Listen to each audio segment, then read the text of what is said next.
Joj, Jana, moram vam evo na brzinu ispričat.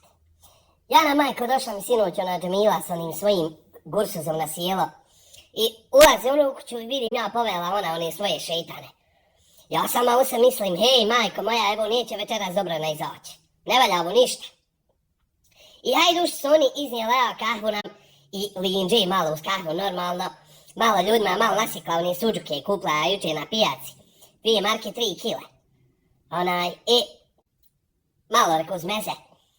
Joj, kad reka nekakav tam u sobi poči. Joj, reko, mati draga, evo im pokaši se. I ja tam Jana u sobu, ena dvojica mojih plaču, ma djeca su se zacehla se od plača. Ubili ih i ne niđe mi unni. Ja gledam, Jana, moja se djeca zacehla, eni njezni dionce smiju, krmelje se. Rekao, otac vas vaš, a ja još svoju djecu ubit džaba, Jana. Ja im još nadodala. I Jana, ja gledam Džemila, došla tam, ništa ona Jana. Ništa, ma da im jednu riječ rekni. Ma kaki, ni mu kajt ona. A ja svoju djecu ubi, Jana, džaba. I stavila ja Jana da mi jedemo. I dođuše i djeca. Joj, kad se to diglo, mati draga.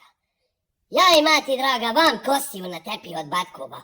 Vam prosuli mi suk na sađadu. Oj, žito rano, otac vas vaš u djecu pa jeste pusti, ko vas okoti taki. Ja gledam Džemila, opet ništa. Ništa, Jana. A ja stavila Maksu uz muhalcu kraj trosje da ne bi li Jana smirila. Kad se dignu i kajt stavila. Ona ni mu kajt. Ja leti vam za djecom. Briši onu sađadu, kupi mrve s plada, kupi one kosti od batkova. Joj, sama u sebi. Samo da hoćete mi izaći iz kući. Da Bog da mi viš nikad u kuću ušli. Idite milim Bogom, ljubim vas. Pa ono nisu djeca, ono su šeitani. Šeitani.